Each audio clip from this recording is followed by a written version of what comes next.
Sports કલ્ચરને પ્રોત્સાહન આપવા માટે પાલિકાએ વર્ષ 2005માં કતારગામ ખાતે સ્કેટિંગ રેક બનાવી હતી, પરંતુ હવે પાલિકા માટે આ સ્કેટિંગ રિંગની જાળવણી યોગ્ય રીતે ન થતી હોવાથી ખંડેર બની ગઈ છે અને સ્કેટિંગ રિંગ ઉકડો બની ગઈ છે. જાડી ઝાખરા ઉડી ગયા છે. અવાવરું બનેલી સ્કેટિંગ રિંગનો ઉપયોગ દારૂ પીવા માટે થઈ રહ્યો છે. સ્થળ પરથી દારૂની ખાલી બોટલો મળી રહી છે. એક તરફ 2036માં ઓલિમ્પિકની યજમાનીની વાતો કરવામાં આવે છે, ત્યારે રમતગમત મંત્રીના જ શહેરમાં સ્પોર્ટ્સ સંકુલ અને મેદાનો ખંડેર બની રહ્યા છે. પાલિકાએ 2005માં કતારગામમાં સ્કેટિંગ રિંગ કતારગામ બનાવી હતી, પણ તેની માવજત કરવામાં આવતી ન હોવાથી રિંગમાં જાડી ઝાખરા ઉગી નીકળ્યા છે. રિંગ ઉકરડો બની ગયો છે. પ્રજાના વેરાના કરોડો રૂપિયાનો ખર્ચે બનાવવામાં આવેલી સ્પોર્ટ્સ સંકુલમાં કોઈપણ પ્રકારના સ્પોર્ટ્સ કાર્યક્રમોનું આયોજન થતું ન હોવાથી પ્રજાના પૈસાનો દુરુપયોગ થયો છે. સ્કેટિંગ રિંકની મુલાકાત બાદ કોંગ્રેસના નેતા સુરેશ વાઘેએ જણાવ્યું કે ફક્ત પાર્ટી ફંડ મેળવવા માટે કરોડ રૂપિયાનો ખર્ચ સ્પોર્ટ્સ કોમ્પ્લેક્સ અને જાહેરાત પાછળ કરવામાં આવી રહ્યો હોય તેવું લાગી રહ્યું છે. સ્કેટિંગ રિંગના સાધનો પણ ગાયબ થઈ ગયા છે અને અહીંથી દારૂની બોટલો ખાલી મળી રહી છે, તેથી તેનો ઉપયોગ દારૂ પીવા માટે થતો હોય તેવું લાગી રહ્યું છે.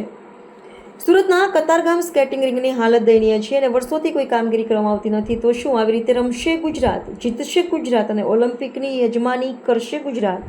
મારું નામ સુરેશભાઈ સુહગિયા, પૂર્વ સભ્ય નગર પ્રાથમિક શિક્ષણ સમિતિ કોંગ્રેસ.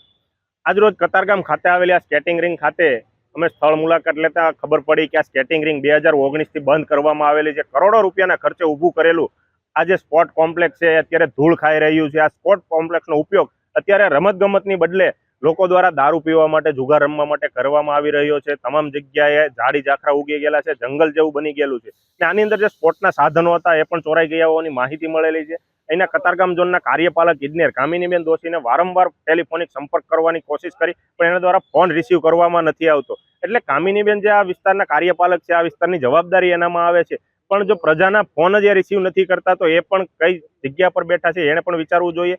કારણ કે આ વિસ્તારની અંદર ફક્ત તંત્ર નહીં પણ અહીંના ચૂંટાયેલા પ્રતિનિધિઓ દ્વારા પણ કોઈ પણ પ્રકારની દરકાર લેવામાં ન આવતી હોય એવું લાગી રહ્યું છે અને છેવટે જે પ્રજાના પૈસાનો આ વેડફાટ થઈ રહ્યો છે અહીંયા. એટલે આપના માધ્યમથી અમે તંત્રને અને શાસકોને કહેવા માંગીએ છીએ કે આ પ્રજાના પૈસે જે આપના દ્વારા મોટા મોટા સંકુલો ઊભા કરવામાં આવી રહ્યા છે એની જાળવણી પૂરતી કરવામાં આવે એટલે લોકોને અને બાળકોને આની પૂરતી સુવિધા મળી રહે તો જ જે આપણે મહાકુંભ કરીએ, ખેલ મહાકુંભ, એની અંદર કરોડો રૂપિયાની જાહેરાત કરવામાં આવે છે અને ગુજરાત સરકાર દ્વારા 2036માં ઓલિમ્પિકની યજમાની લેવાની વાત કરવામાં આવે છે. પરંતુ આ રીતે જો ભ્રષ્ટાચારની અંદર આ સ્પોર્ટ સંકુલો ખદબદતા રહેશે તો આગામી આયોજન તો ઠીક, પરંતુ એની વાત જ સુદ્ધા આપણી ઉડી જવા પામશે એવું લાગી રહ્યું છે આની ઉપરથી.